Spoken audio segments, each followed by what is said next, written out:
કોણ લાવ્યું તું, કોણે બોલાયા, કોણે કીધું, આવો સવાલ એસપી કચેરીમાંથી થવો જોઈએ નહીં। બધા પોલીસ વાળા ધ્યાન રાખી લેજો, પટ્ટા તમારા છે, તમારા ઉતરશે, મારા નહીં। અને આ વડગામનો ધારાસભ્ય કહી રહ્યો છે, યાદ રાખી લેજો। બરાબર। અને હર્ષ સંઘવી આજ ચોપડી પાસ આ ગામ આખાનું દાપણ કરે છે કે મને જાણ કરજો। લો આ બધા વિડીયો લઈ રહ્યા છે, મૂકો એના ફેસબુક પેજમાં જઈ કે અમારા શિવનગરમાં દારૂ બી છે, ડ્રગ્સ બી છે અને ગાંજો બી છે, તારામાં તાકાત હોય તો બંધ કરાય। આજ ચોપડી વડગામના કોંગ્રેસના ધારાસભ્ય જિગ્નેશ મેવાણી આજે વાવ થરાદ જિલ્લા પહોંચ્યા હતા, જ્યાં તેમને એક ફરિયાદ મળી હતી કે કેટલીક મહિલાઓએ રજૂઆત કરી કે તેમના વિસ્તારમાં ગેરકાયદેસર પ્રવૃત્તિઓ ચાલી રહી છે અને પોલીસની કામગીરી સામે સવાલો ઉઠાવ્યા હતા। આ ઘટના બાદ મહિલાઓ સાથે ધારાસભ્ય જિગ્નેશ મેવાણી સ્થાનિક પોલીસ સ્ટેશને પહોંચ્યા ને આ ઘટનાના પગલે વાવ થરાદના એસપી, ડીવાયએસપી, પોલીસ અધિકારીઓ ત્યાં હાજર હતા ને એટલામાં જિગ્નેશ મેવાણી આકરા પાણીએ જોવા મળ્યા અને ગૃહમંત્રીને ત્યાંથી ચેલેન્જ આપતા શું કહ્યું વિગતે વાત કરીએ। વૈષ્ણવજન તો તેને કહીએ જે પીડ પરાઈ જાનાને રે। નમસ્કાર દર્શક મિત્રો, નવજીવન ન્યૂઝમાં આપનું સ્વાગત છે। હું છું ફૈઝાન। આજે વાવ થરાદ જિલ્લાના શિવનગર ખાતે ધારાસભ્ય જિગ્નેશ મેવાણી પહોંચ્યા હતા, જ્યાં શિવનગરની મહિલાઓએ રજૂઆત કરી કે તેમના ગામમાં ગેરકાયદેસર પ્રવૃત્તિઓ જે બેફામ બની છે, જેમાં ડ્રગ્સ, ગાંજો સહિત દારૂ વેચાઈ રહ્યો છે, તેને લઈને જે ફરિયાદો મળી ને તેના સંદર્ભમાં આજે તેઓ સ્થાનિક પોલીસ સ્ટેશને પહોંચે ને તેમણે જાહેરમાં એસપી, ડીવાયએસપી, પીઆઈ કક્ષાના જે અધિકારીઓ છે તેમને તતડાવી દીધા। જી હા, આ ઘટનાને લઈને જે રીતે આ ધારાસભ્ય જિગ્નેશ મેવાણીએ ત્યાં ટોળું જે બેઠું હતું પોલીસ સ્ટેશન બહાર, તેમને કેટલાક સવાલો કર્યા અને પૂછ્યું કે શું તમારા વિસ્તારમાં જે ગેરકાયદેસર પ્રવૃત્તિ છે તે ચાલે છે? તો ટોળું સામેથી જવાબ આપે છે, હા ચાલે છે। તે સમયે એસપી, ડીવાયએસપી સહિતના અધિકારીઓ પણ જોતા રહી ગયા। આ ઘટના બાદ એટલું જ નહીં, ધારાસભ્ય જિગ્નેશ મેવાણીએ ગૃહમંત્રી હર્ષ સંઘવીને સવાલો કર્યા અને કહ્યું કે ગૃહમંત્રી આમ તો જાહેરમાં પત્રકાર પરિષદો કરીને કહેતા હોય છે કે જ્યાં કંઈ પણ ગેરકાયદેસર પ્રવૃત્તિ હોય તો મને ફોન કરજો, મને ધ્યાન દોરજો, એ જે કંઈ પણ જિલ્લામાં પ્રવૃત્તિ ચાલતી હશે ત્યાં કાર્યવાહી થશે। ત્યારે ધારાસભ્ય આકરા પાણીએ જોવા મળ્યા અને તેમણે શું કહ્યું તેમને સામે જિલ્લા પોલીસ વડા ત્રણે હાજર છે। ફરીથી કહો, ડ્રગ્સ વેચાય છે,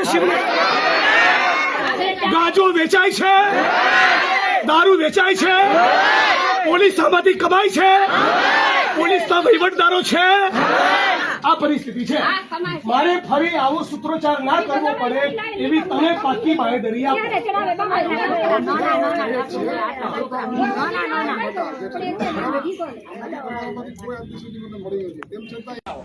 બરાબર। અને હર્ષ સંઘવી આજ ચોપડી પાસ આ ગામ આખાનું દાપણ કરે છે કે મને જાણ કરજો।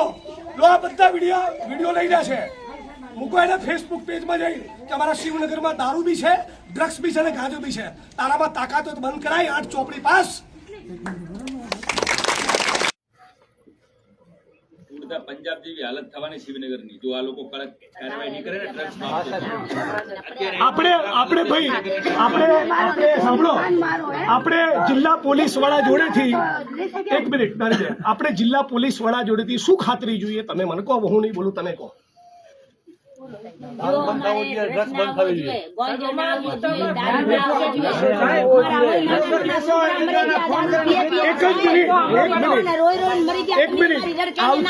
આવતા 30 દિવસ, એક મિનિટ ભાઈ, આવતા 1 તારીખે હું ફરી આટો મારીશ અને 6 ડિસેમ્બરે બાબા સાહેબ આંબેડકરની નિર્વાણ દિવસ છે, મૃત્યુતિથિ, એ દિવસે હું ફરી આવીશ। ત્યાં સુધી કોઈ પણ ખૂણામાં કંઈ પણ મળે તો આપણે જ્યાં સુધી જવાબદાર અધિકારીને સસ્પેન્ડ ના કરે ત્યાં સુધી અહીંથી ઊભા થવાનું નથી। આ તો ડિમાન્ડ અમારી વાજબી છે। આટલું તમે અમને કરી, તમે અમને બાંહેધરી આપો। 100% વાત છે। છેલ્લા 1 માસમાં મેં આપને કીધું, મારી પાસે રેકોર્ડ ઉપર માહિતી છે। આ બહેનો તમે મારી પાસે પહેલી વાર આવ્યા છો, બરાબર? શિવનગરમાં 100% તમારી જે કાંઈ પણ રજૂઆત હશે, ભાઈઓની જે કાંઈ પણ રજૂઆત હશે, 100%, 110% કામગીરી થશે। એમાંથી કોઈ પણને છોડવામાં નહીં આવે। જરૂર પડશે તો હું જાતે આવીશ। બરાબર. કોઈને તમારે એ ફરિયાદ માટે મારા સુધી જિજ્ઞેશભાઈને તમારા કોઈને નહીં આપવી પડે, હું બાંહેધરી આપું છું. અને તમે બધા મરી જજો. તમે બધા પુરુષો ઢાંકણીમાં પાણી લઈને ફરી કહું છું ત્રીજી વાર મરી જજો. તો ફરી બહેનો ફરિયાદ કરવી પડે તો.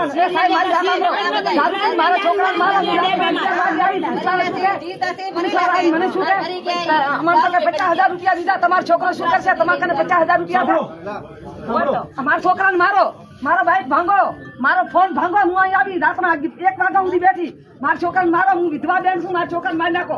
મારા છોકરીને તારો હાથ કેળો, હું ઘરે લઈને આવી. કેમ નહીં પુરસાર શું કે અહીંયા તો 50,000 રૂપિયા 50,000 50,000 નથી પડતા. બેન, તમારામાંથી જેની બી ફરિયાદ હોય 2-4 દિવસ પછી 5 જણા આવીને જિલ્લા પોલીસ વડાશ્રીને મળી લેજો. મારી વાત સાંભળો. હું શિવનગરમાં જાતે આવીશ, તમને મળીશ. બરાબર. હું જાતે આવીશ. હું તમારા રેગ્યુલર કામ કરીએ છીએ. જાતે આવી તમારે પણ નહીં આવવું પડે. હું જાતે આવી તેની બાંહેધરી અને ઘણી ધમકી દે, ઘણી દારૂવાળા ધમકી દે. શું કે અમારા શંકરભાઈ ચૌધરી ચોડાવી નાખશે.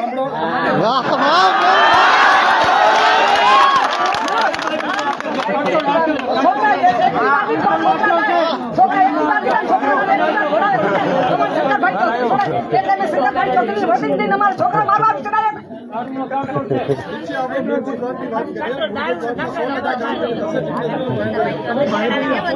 મારી એક જ રિક્વેસ્ટ છે, મારે આવું ન પડે, ફરી બહેનોએ ફરિયાદ કરવી ન પડે એવું કરીને તમે થરાદ પોલીસ સ્ટેશનમાં અને જિલ્લા પોલીસ વડા તરીકે તમારી બધું ઉજળી કરો એવું અમે ઈચ્છીએ છીએ. અને બધા 1 મિનિટ 11 વાગે રાતના વેચાય, 9 વાગે વેચાય, 10 વાગે વેચાય. 1 મિનિટ બધા પોલીસ કર્મી મિત્રોને કહું, મને ફરિયાદ કરવા બદલ કોઈ પણ પોલીસ કર્મીએ પોતાની આંખની ભ્રમર મારા માણસ સામે ઊંચી કરવાની નથી. શું કહું છું? તું તારી બદતમીજી કેસમાં ફસાવાની વાત તો ભૂલી જજો. આંખની ભ્રમર ઊંચી કરી તો તને છું ને હું છું. મારા જગતનું કોઈ કામ નથી લડવા સિવાય. ચૂંટણીનું રાજકારણ 1, 2 ને 3 ને બધું 1, 2 ને 3 હું લડીશ એટલે તમને યાદ કરાવીશ કે લડત કોને કહેવાય. અને તમે પણ આ 1 મહિનાની અંદર સજડબમ ચોખ્ખું ચણાક ના થાય તો આનાથી 5 ગણી સંખ્યામાં 5,000 માણસો લઈને આવવાનું છે. એની તૈયારીમાં તમે રહેજો. અને એ વખતે તમે તૈયારીમાં નહીં હો તો ફરી મને યાદ કરતા નહીં. હું નવરો નથી. બરાબર? આટલું કીધું. તો આપણે વિનંતી કરીએ, અમે રજા લઈએ છીએ કે અપેક્ષા સાથે કે ફરી અમારે આવવું નહીં પડે. તારું વિજય સાહેબ બંગલા બનાવ્યા બંગલા. અને 1 મિનિટ સાંભળો. 1 મિનિટ ભાઈ, 1 મિનિટ. હવે પોલીસને જે કહેવાનું તું કહી દીધું તો તમે સાંભળો 1 મિનિટ. મારી સોસાયટીમાં કોઈ દારૂ વેચતું હોય તો મારી બુદ્ધિ ભ્રષ્ટ થઈ ગઈ છે કે હું લેવા જાઉં? કોઈ ઝેરની દુકાન ખોલે તો લેવા જાવ છો? એ પોલીસ ને જયારે કહું છું ત્યારે તમને મજા આવે છે. દારૂ અડ્ડે એમને એમ ચાલે, તમે પીતા નથી? બોલો. ગાંજો પીનારા, ડ્રગ્સ લેનારા માણસો ના હોય તો કોઈ વેચવા આવે? તમે સાંભળી લો 1 મિનિટ. તમે તમારા છોકરાઓને બી રેડી કરો. બરાબર? જો ડ્રગ્સ એટલું ખતરનાક વ્યસન છે ને, પોતાની માની ગળાને ચેન લોકો તોડી લઈ જાય છે. બરાબર? એટલે અત્યારે તાલીઓ પાડનારા લોકો તમે બી સુધરી જજો અને ચેતી જજો. આ બધી બહેનોએ ફરિયાદ કરવી પડી છે કે તમારા માટે સારું નથી. આપે સાંભળ્યા વડગામના કોંગ્રેસના ધારાસભ્ય જિગ્નેશ મેવાણી, જેમણે આકરા પાણીએ પોતાની રજૂઆત કરી અને ગૃહમંત્રીને કહ્યું કે હવે તમે આ બાબતે ગંભીરતા લો. વાવ થરાદમાં બધું ચાલી રહ્યું છે તો શું પગલાં લેશો તેને લઈને પણ તેમણે વાત કરી, જેના જ કારણે રાજકારણ ગરમાવાની શરૂઆત થઈ છે. અને જે સ્થિતિ જોવા મળી આજે વાવ થરાદ જિલ્લામાં એસપી, ડીવાયએસપી, પીઆઈ સહિત પોલીસ કર્મચારીઓ છે તે ભોટા પડ્યા, તેને લઈને આ બાબત હવે ચર્ચાનું કેન્દ્ર બની છે. દર્શક મિત્રો, આવા જ નવા વિડીયો સાથે આપણે માહિતગાર કરતા રહીશું. એટલે નવજીવન ન્યૂઝને લાઇક કરી લો, સબસ્ક્રાઇબ કરી લો અને શેર કરવાનું ભૂલતા નહીં. વૈષ્ણવજન તો તેને કહીએ જે પીડ પરાઈ.